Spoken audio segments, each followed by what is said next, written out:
करते हैं। आइए, एक बहुत ही महत्वपूर्ण टॉपिक की शुरुआत होने जा रही है और ये जो टॉपिक है वो फिजिक्स में जब हम करंट इलेक्ट्रिसिटी के अनेक कॉम्प्लिकेटेड, जब हमारे पास प्रॉब्लम्स आते हैं नेटवर्क से रिलेटेड। अब नेटवर्क का वर्ड आ गया तो चलिए देखते हैं कि नेटवर्क क्या होता है। जब ना बहुत सारे कंडक्टर वायर्स का एक ऐसा जाल, जिसको हम कह सकते हैं, जहाँ पे बहुत सारे कंडक्टर वायर्स एक साथ आते हों। नेटवर्क मतलब एक कॉम्प्लिकेटेड सिस्टम ऑफ, हाँ, इलेक्ट्रिकल सर्किट, वो भी सिंपल वाला नहीं।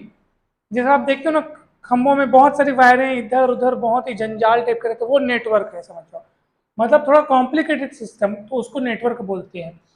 अब जंक्शन किसको बोलते हैं, मतलब हम इनको समझने से पहले ना, दोनों नियमों को समझने से पहले हम कुछ ऐसे नए नए शब्द को भी समझेंगे जो यहाँ इस्तेमाल होने वाले हैं।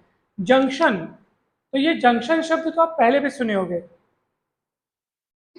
हिंदी में इसको कहते हैं संधि। संधि अर्थात जंक्शन मतलब कि ऐसा पॉइंट जहां पर दो या दो से अधिक ब्रांचेस आकर के मिल रही हैं।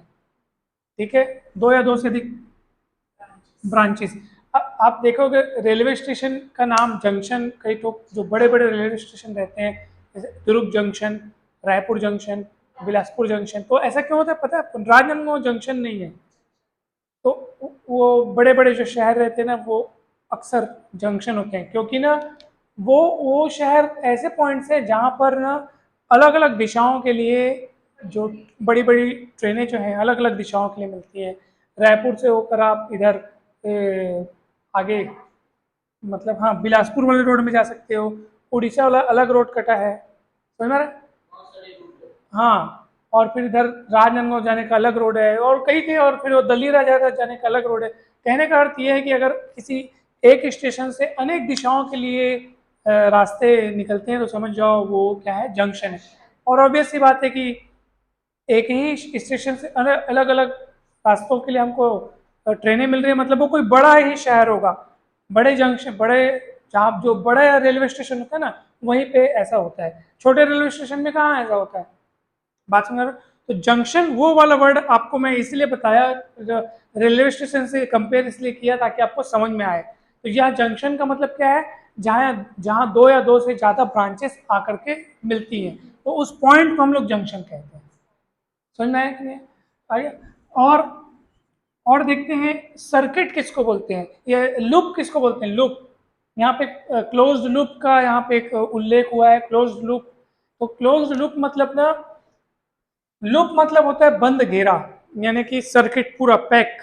जैसे अभी मैं जब फोटो बनाऊंगा तो यहाँ पे आपको नजर आएगा लूप किसको बोल रहे हैं। जैसे मान लो यहाँ पे कोई रेजिस्टेंस है ना, यहाँ पे कोई सेल है, और ये ऐसे करके, और ये देखो बन गया loop, A B C D, A B C D A. हाँ, मतलब जहां से शुरू कर रहे हो चल करके आप वहीं खत्म करो, तो एक लूप बन गया। लूप मतलब एक पूर्ण चक्र, एक पूरा बंद घेरा, ये लूप कहलाता है, क्लोज्ड लूप करके। समझ में आया कि नहीं? तो ये सारे शब्द आपको पते होने चाहिए, बहुत सरल है। चलो अब पहला नियम चालू करता हूँ, ठीक है? तो देखो, सुनो मेरी बात। इससे पहले हम लोग ओम्स लॉ पढ़े थे। तो ओम्स लॉ ना, simple simple conductors, simple conductors में फ्लो होने वाली करंट, पोटेंशियल डिफरेंस, रेजिस्टेंस, उन तक सीमित था। जहां सर्किट्स कॉम्प्लिकेटेड हो जाते हैं, बहुत सारे कंडक्टर वायर एक साथ किसी पॉइंट पर मिलते हों, और हमको अलग अलग ब्रांचेस में करंट की वैल्यू पता करनी हो, रेजिस्टेंस पता करने हो, तब वहां पे ओम्स लॉ उतना उतना काम नहीं कर सकता, उतना उसका इस्तेमाल नहीं कर सकते हम लोग। यानी कि सिर्फ ओम्स लॉ की मदद से आप बड़े बड़े सर्किट्स को, बड़े बड़े कॉम्प्लिकेटेड सिस्टम्स को सॉल्व करने में कामयाब नहीं हो सकते। तो आपको क्या करना पड़ेगा? थोड़े बड़े नियम देखने पड़ेंगे जो उन लायक सर्किट्स के हों, उन सिस्टम को सॉल्व करने लायक हों।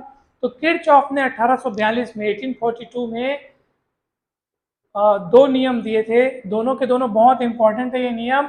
पहला नियम है किरचॉफ फर्स्ट लॉ, जिसको अपन जंक्शन रूल भी बोलते हैं, और इसको अपन बोलते हैं किरचॉफ्स करंट लॉ। ये करंट के बारे में बताता है, इसलिए इसको हम लोग केसीएल भी बोल देते हैं। क्या बोल देते हैं? Kirchhoff's current law. और ये वोल्टेज के बारे में नियम है, वोल्टेज के बारे में बताता है, इसलिए इसको हम लोग केवीएल भी कहते हैं। किरचॉफ्स वोल्टेज लॉ, समझ में आया कि नहीं है? तो Kirchhoff's current law, Kirchhoff's voltage law, पहला नियम करंट पर आधारित है, इसको जंक्शन रूल भी बोलते हैं। दूसरा नियम लूप पर, वोल्टेज पर आधारित है और इसको लूप रूल भी बोलते हैं, क्योंकि वो लूप पर ही बेस्ड है। देखेंगे क्या है, पहले हम इसको देखते हैं। समझ में आ रहा है कि नहीं आ रहा है? यहां तक कोई डाउट है तो पूछो। अब सुनो, किरचॉफ का प्रथम नियम क्या कहते हैं, सुनो ध्यान से। In an junk electric circuit, किसी भी इलेक्ट्रिक सर्किट में the algebraic sum of currents at any junction is zero. Hindi में समझ जाओ तो ध्यान से देखो। सबसे पहले तो ये नियम ये बोल रहा है कि किसी भी इलेक्ट्रिक सर्किट में किसी जंक्शन पर, जंक्शन मतलब, जंक्शन बोल दिया मतलब ऐसी बहुत सारी ब्रांचेस आकर के वहां से जा रही हैं, है ना, बहुत सारी ब्रांचेस, ऐसे ऐसे बना दो आप, ऐसे ऐसे कैसे भी बना दो आप। और ये कौन है, ये सब वायर्स हैं। कौन है लोग, वायर्स। इन सब में करंट फ्लो हो रही है। किस दिशा में फ्लो हो रही है, कुछ भी दिशा हो सकती है। हो सकता है किसी दिशा वाली करंट जंक्शन की तरफ आ रही हो, मान लो ये I1 है, ये I2 आ रही है, मान लो I3 दूर जा रही है, मान लो I3 इसकी तरफ आ रही है, मान लो I5 दूर जा रही है, मान लो I6 भी दूर जा रही है, मान लो I7 भी दूर जा रही है। ठीक है, मैंने अपने मन से बना दिया है। कुछ को मैंने जंक्शन की ओर आता हुआ दिखाया है और कुछ को मैंने जंक्शन से जाता हुआ दिखाया है। समझ में आया कि नहीं है? कोई डाउट है तो पूछ सकते हो आप लोग। ठीक है, अब सुनो, अब आपको करना क्या है। नियम ये कहता है कि किसी भी जंक्शन में, किसी भी जंक्शन में क्या बोल रहा है, it in an electric circuit the algebraic sum of currents at any junction, currents at any junction is zero. यानी कि किसी भी जंक्शन में करंट का सम जीरो होता है, समेशन आई जीरो। तो बोलोगे सर इतनी सारी करंट है, सम जीरो होने का मतलब क्या है? तो इस नियम का एक हिस्सा ये भी है कि आपको जो करंट्स जंक्शन की ओर आ रही हैं, जो करंट जंक्शन की ओर, उनको प्लस में लेना है, और जो करंट्स जंक्शन से दूर जाती दिख रही हैं उनको माइनस में लेना है। अब आप देख लो जंक्शन की ओर आ कौन कौन रही है। I1 आती दिख रही है, I1 आती दिख रही है, I2 आती दिख रही है, चलो I3 जाती दिख रही है, उसको माइनस मिलेंगे। I4 आती दिख रही है, प्लस मिलेंगे। I5 जंक्शन, ये जंक्शन है ना, जॉइंट जॉइंट जंक्शन जहां बहुत सारी तारें जुड़ी हुई हैं। I5 क्या होती दिख रही है, माइनस में। I6 जाती दिख रही है, 7 भी, और वो उसको क्या करना है, इक्वल टू जीरो रखना है। ये कौन है पता है, ये समेशन आई है और equal to zero. Algebraic sum of current is zero. अब माइनस वाली है उसको इधर पलटा डालो तो क्या होगा बताओ, I1 I2, जो प्लस प्लस वाली है उनको यहीं बचाओ और माइनस वाली को उधर पलटाओ। 3 5 I6 I7, नहीं समझ में आया क्या? ये लोग कौन है, ये उन सभी करंट्स का सम है जो जंक्शन की ओर आ रही थी, ये उन सभी करंट्स का सम है जो जंक्शन से दूर जा रही हैं। तो आप इसी बात को एक सेंटेंस बना करके किरचॉफ का जो प्रथम रूल है, पहला रूल है, उसको एक और तरीके से डिफाइन कर सकते हो। आप कह सकते हो कि किरचॉफ के फर्स्ट रूल के अनुसार किसी भी इलेक्ट्रिक सर्किट में किसी जंक्शन में, जंक्शन की ओर आने वाले टोटल करंट का सम जंक्शन से दूर जाने वाले टोटल करंट के सम के इक्वल होता है। तो बोलोगे इस नियम से क्या सीख मिलती है? इस नियम से मिलती है कि किसी भी जंक्शन पर करंट जाम नहीं होती है, रुकती नहीं है, इकट्ठा नहीं होती है, नुकसान नहीं होती है, जितनी आ रही है उतनी जाती है। मतलब यहाँ पे कंजर्वेशन ऑफ चार्जेस, वो रूल भी यहाँ पे मिल रहा है। कंजर्वेशन ऑफ चार्जेस मतलब कि चार्ज हमारा सुरक्षित रहता है, चार्ज कहीं नुकसान नहीं होता है, वो नष्ट नहीं हो रहा है, इकट्ठा नहीं हो रहा है, जाम नहीं हो रहा है। ऐसा नहीं हो रहा है कि जंक्शन पे चार्ज आ रहा है 10 कुलाम और वापस जा रहा है 8 कुलाम, तो गड़बड़ हो गया, 2 कुलाम का तो गड़बड़ हो जाएगा। तो ऐसा नहीं होता है, जितने आते हैं इसका मतलब सब चीज ठीक ठाक रहता है, कहीं भी चार्ज का जमाव या नुकसान या किसी भी प्रकार का उसका लॉस नहीं होता, इकट्ठा नहीं होता है चार्ज, चार्ज जगह से इकट्ठा होकर बैठ नहीं जाता है। फर्स्ट रूल समझ में आया कि नहीं है? डाउट है तो पूछो भाई, काफी इंपॉर्टेंट था ये। तो जो करंट, क्या बताया मैंने, जो करंट जंक्शन की ओर आ रही है उसको क्या लेना है, और जो निकलने वाली है उसको माइनस में लेना है। Is it clear? हाँ, और चलिए, फर्स्ट रूल इज समाप्त। Now let us discuss about second rule. समझ में आया कि नहीं बताओ? मस्त मजा आ जाता है ना एकदम। क्या बताऊं मैं। चलिए अब देखो सेकंड रूल जो है, ये फर्स्ट रूल बड़ा आसान था सब। तो हाँ, तो सेकंड रूल जो है ना वो थोड़ा सा समझने लायक है। आप सब ध्यान से समझेंगे तो वो भी समझ में आ जाएगा। फर्स्ट रूल तो वाकई में बड़ा आसान था। चलिए, किरचॉफ का जो सेकंड रूल है ना वो लूप रूल भी कहलाता है, यानी कि हमको यहाँ पे लूप बनाने हैं तब मैं उस नियम को आपको समझा पाऊंगा। तो मैं सबसे पहले पहले मैं यहाँ पे एक फोटो बना लेता हूँ। ये बना लिया मैंने फोटो। एक यहाँ सेल और बना लेता हूँ मैं। ये मैंने रेजिस्टेंस जोड़ लिया और यहाँ पे मैं एक और रेजिस्टेंस जोड़ देता हूँ। इस रेजिस्टेंस को R1, इसको R2, इसको R3 नाम देता हूँ, R3। ठीक है, आपको दिख रहा है यहाँ पे एक सेल है, एक सेल यहाँ पे है। इस सेल का EMF मान लो E1 है, इस सेल का EMF मान लो E2 है। यहाँ से करंट निकलती है I1। कितनी करंट निकलती है? ये वाले पहले वाले सेल से करंट निकल रही है I1, यहाँ से करंट पास हो रही है I2। ये दोनों करंटें आती हैं, ये इधर आती है, ये इधर आती है, तो ऑब्वियस सी बात है कि दोनों जब यहाँ पे आएंगे तो मिल जाएंगी। मिल जाएंगे तो जुड़ जाएंगी, जुड़ जाएंगे तो I1 प्लस I2 दोनों जाएंगे, समझ जाएंगे। प्लस क्यों हुआ? वो उधर से आ रही है, ये इधर से आ रही है, दोनों आके जुड़ गई, मिल गई। तो आर मैं पूछूंगा R3 से कितनी करंट फ्लो हो रही है, तो आप बोल देना R3 से कितनी हो रही है, I1 प्लस I2 फ्लो हो रही है। ठीक है, क्लियर है? डाउट है? नहीं है? चलो ये कोनों कोनों इनका नाम दे दो कॉर्नर्स का, A B C D E F। ऐसे हम अपने मन से नाम रख दिए, घबराने की बात नहीं है। ठीक है, अब सुनो मेरी बात सब ध्यान से, क्योंकि अब समय आ गया है वो नियम पढ़ने का और यहाँ पे अप्लाई करने का और कुछ इक्वेशंस बनाने का। चलिए, फोटो कठिन तो नहीं है ना? ओके।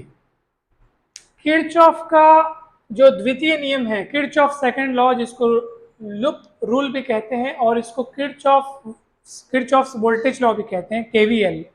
क्या कहते हैं? Kirchhoff voltage law. अब वो क्या कहता है सुनो। Around any closed loop of a network. अब बोलोगे इसमें नेटवर्क को, ये पूरे को आप नेटवर्क कहो, पूरे को आप क्या कहो? ये पूरा हमारा नेटवर्क है। अब बोलोगे इसमें क्लोज्ड लूप किसको किसको बोलोगे? यहाँ पे क्लोज्ड लूप मैं आपको खोज के दिखाता हूँ। क्लोज्ड लूप मतलब बंद घेरा। एक तो क्लोज्ड लूप मेरे को ABCDA दिख रहा है, जहां से शुरू करोगे जिस पॉइंट से, उसी पॉइंट पे आप अपनी यात्रा समाप्त करना, तब क्लोज्ड लूप होगा। Very good. एक तो बन रहा है ABCDA, एक तो बन रहा है, हाँ कहीं से भी चालू करो, DCFED, DCFED, ये दूसरा लूप बना। और तीसरा लूप पूरा बड़ा वाला ले सकते हो, बीच वाले को थोड़ा सा इग्नोर करके आप ABFEA, ये तीसरा लूप बन गया। तो ये लूप हो गया, 3 लूप हमको मिल गए। ये पूरा मिला के एक नेटवर्क कहलाएगा। समझ में आया कि नहीं आया? तो अब लूप तो 3 मिले हैं।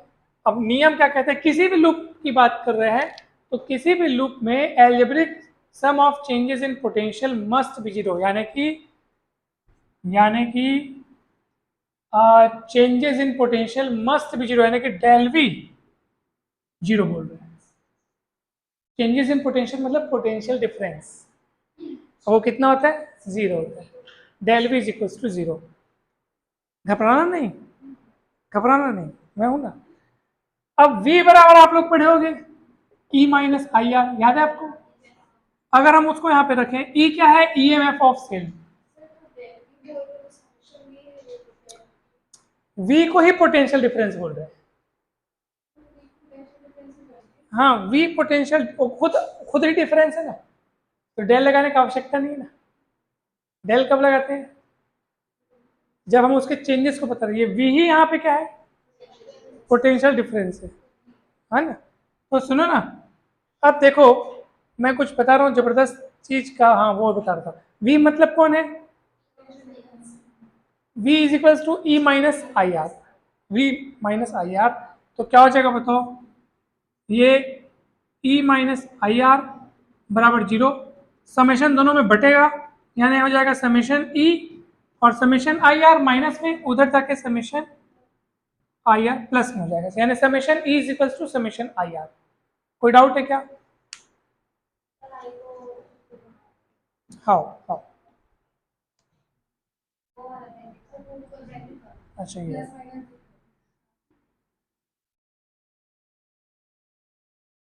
क्लियर है? कोई डाउट? यहां तक के कोई डाउट है तो आप प्लीज पूछ लीजिए, हम आगे बढ़ते हैं। ठीक है, या यहाँ पे आप ये डेल वी के बदले में क्या लिख सकते हैं, सॉरी समेशन वी के बदले में आप समेशन डेल वी भी लिख सकते हैं, चेंज इन इस पोटेंशियल। वो आप डिपेंड करता है कि आपने उसको किस तरीके से डिफाइन किया है। अगर आप चेंज इन वी बोल रहे हैं तो वहाँ पे डेल वी लिख दीजिए, और ओवरऑल डेल वी जो है वो ई माइनस आई आर होगा, उधर पलटेगा तो फाइनली यही आएगा। क्योंकि अब जो मैं इसके लिए एक्सप्रेशन बनाने वाला हूँ वो इसके हिसाब से बनाने वाला हूँ, summation E is equals to summation I R के हिसाब से। कैसे बनेगा ध्यान से सुनना, बहुत मजा आएगा आपको। देखो भाई, कितने लूप मिले थे हमको? बारी बारी से हम एक एक लूप को पकड़ते हैं और उसके लिए इक्वेशन लिखने की कोशिश करते हैं। ठीक है, अच्छा लूप हम ऐसे चल रहे हैं ना, ए डी सी बी ए, यानी ऐसे। मैं यहाँ पे डिजाइन बना देता हूँ, ये ऐसे। हाँ बेटा, हाँ हाँ, तब क्लोज्ड कब होगा? यात्रा क्लोज्ड कब होती है? सर्किट लूप, हाँ वही वही, हाँ तब। तो आप यहाँ पे लिखेंगे, तो मैं यहाँ पे आपको लिख के दिखा रहा हूँ, ठीक है। मैं दिखा रहा हूँ यहाँ पे for closed loop, for closed loop A D C B A. और जिस तरीके से आपने लिखा है उसी तरीके से मैंने यहाँ पे वो चक्र का एरो बनाया है। मैं कैसे घूम रहा हूँ? एंटी क्लॉकवाइज घूम रहा हूँ। ये जो मैं से घूम रहा हूँ ना ऐसे, वो कैसा क्लॉक है? एंटी क्लॉक है, घड़ी की विपरीत दिशा है। ठीक है, तो इस क्लोज्ड लूप में मैं इस नियम के हिसाब से लगा रहा हूँ। ध्यान से देखिएगा, बराबर के यानी इक्वल टू के इस पर कौन है? समेशन ई। समेशन ई मतलब ये है कि सेल के ईएमएफ का सम, सेल के ईएमएफ का सम। अब आप जिस लूप को आपने चुना है उस लूप में टोटल कितने सेल हैं वो आप देखो। देखो बहुत सरल है, घबराने की बात नहीं है। जिस लूप को आपने चुना है उस लूप में हमारे पास एक सेल यहाँ पे दिख रहा है, एक सेल यहाँ पे दिख रहा है। ठीक है, लूप को बार बार देखो और हम किस दिशा में घूम रहे हैं उसको बार बार सोचो। हम घूम रहे हैं ऐसे, पक्का? अब सुनो ध्यान से, टोटल मेरे पास कितने ईएमएफ है? E1 E2, प्लस माइनस बाद में सोचेंगे, प्लस माइनस अभी E1 E2 में लिख देता हूं बस, पक्का? इज इक्वल टू, कौन इसमें से प्लस होगा कौन इसमें से माइनस होगा बाद की बात। समेशन मतलब जरूरत थोड़ी है कि सबको प्लस ले, समेशन मतलब हमको जोड़ना है, बट साइन के साथ जोड़ना है। साइन का हिसाब किताब रख रहे हैं, चिंता मत करो, मैं आपको बता दूंगा। और वैसे summation I are, summation I are मतलब करेंट और रेजिस्टेंस का प्रोडक्ट, करेंट और रेजिस्टेंस का। तो इस मार्ग में आप मुझे बताइए, यानी जिस लूप को आपने चुना हुआ है उस लूप में करंट कौन कौन सी है और रेजिस्टेंस, और करंट के करस्पॉन्डिंग रेजिस्टेंस। I1 करंट लूंगा तो उसके करस्पॉन्डिंग रेजिस्टेंस R1 लूंगा, तो मैं यहाँ पे लिखता हूँ I1 R1। और उसी लूप में I2 भी है ना और R2 भी है। समझ में आया कि नहीं बताओ? कोई डाउट है क्या? अब मेरी एक बात ध्यान से सुनो आप सब लोग। सर आपने लूप को एंटी क्लॉकवाइज लिया है और आप ऐसे चल रहे हैं, रास्ते में आपके दो सेल आ रहे हैं, एक सेल यहाँ आ रहा है और जब आप लौटते हैं तो एक सेल यहाँ पे आता है ना। आपका सामना कितने सेलों से होता है? अब आपको क्या करना है सुनो, जब आप अपना चक्र चल रहे हैं, जब आप अपना ऐसे राउंड चल रहे हैं, अब राउंड चलते चलते जब मैं ऊपर की ब्रांच से गुजर रहा हूं तो ऊपर वाले सेल में मेरा जाना माइनस से प्लस की ओर हो रहा है।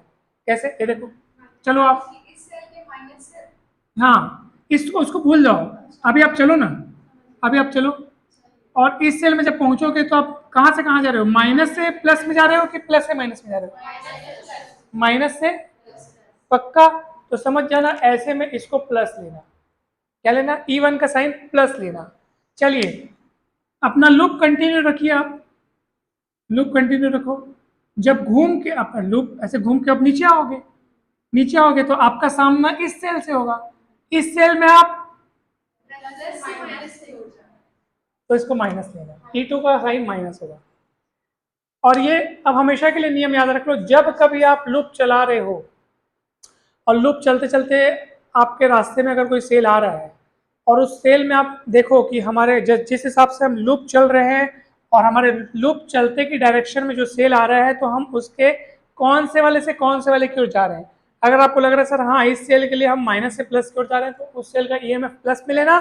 और अगर आपको लग रहा है सर किसी सेल में हम लूप चलते चलते हमारे रास्ते में वो सेल आ गया और हम उसके प्लस से माइनस में चल रहे हैं, तो उसको माइनस में लेना। क्लियर है? अब देखते हैं इनका। अगर आप चल रहे हैं, लूप चला रहे हैं, और अगर आपका सामना किसी करंट से हो गया और आपको लग रहा है अरे करंट तो हमारे लूप की डायरेक्शन में है भाई, तो उस करंट को प्लस ले लेना। जैसे ये लूप चल रहा है, चलते चलते उसी दिशा में जा रही है, ये हम लूप चल रहे हैं ऐसे, हमारा लूप कैसे है ADCBA, ADCBA, यानी हम ऐसे चल रहे हैं और ऐसे चलते चलते चलते चलते जब हम यहाँ पहुंचे तो ये करंट किसकी दिशा में दिख रही है, हमारे लूप की दिशा में दिख रही है, हमारे फेवर में है, तो ये प्लस में होगा। और जब आप हमारा लूप तो बदलेगा नहीं ना, चक्र तो चलता रहेगा, ऐसे नहीं कि यहाँ से वैसे लौट जाएगा, ऐसे नहीं होगा, हमारा लूप चलते रहेगा। जब लूप चलते चलते जब नीचे उतरेगा तो अब तुम्हारा I2 से सामना अपोजिट हो रहा है, तुम लूप चला रहे हो ऐसे, और तुम जब ऐसे पहुंचोगे ना, ऐसे ऐसे उतर कैसे पहुंचोगे तो तुमको I2 सामने से आती हुई दिखेगी, तो तुम लोग बोलोगे अच्छा हमसे उल्टा चल रही है, ये उल्टा चल रही है कि नहीं चल रही है, देखो ये उल्टा चल रही है। कैसे उल्टा चल रही है?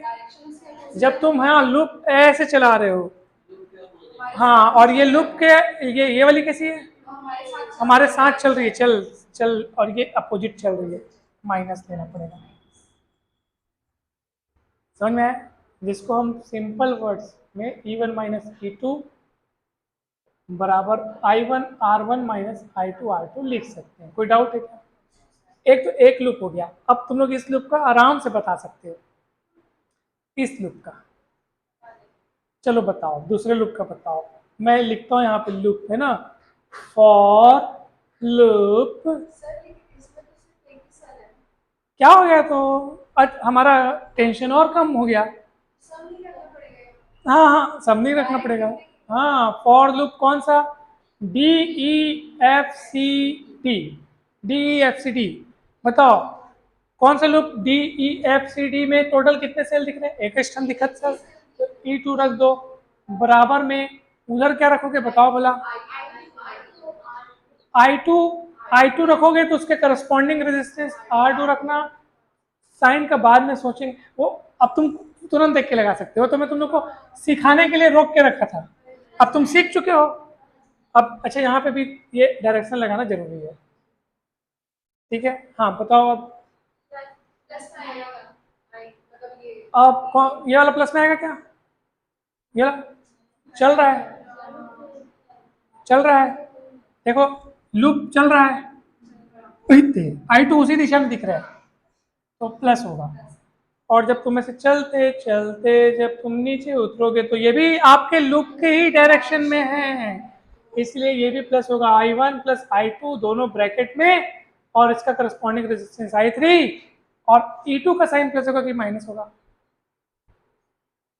E2 का साइन, आप चल रहे हो और आप माइनस से प्लस जा रहे हो तो प्लस में होगा। याद रखना, मैं यहाँ पे लिख देता हूँ, अगर तुम माइनस से प्लस में जा रहे हो तो सेल के EMF को प्लस में लेना है, और अगर आप प्लस से माइनस में जा रहे हो, समझ में आ रहा है, प्लस से माइनस में लेना है।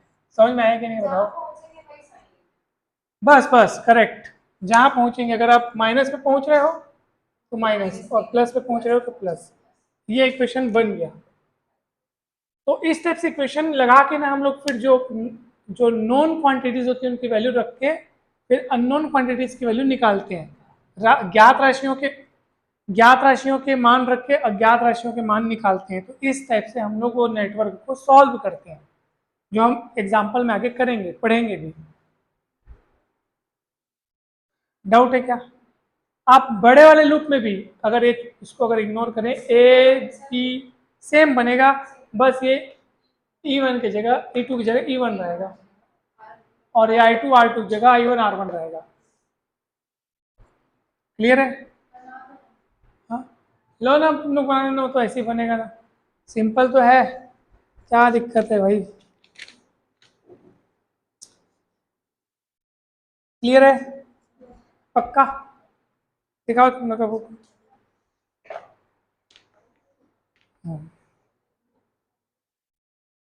बहुत अच्छा।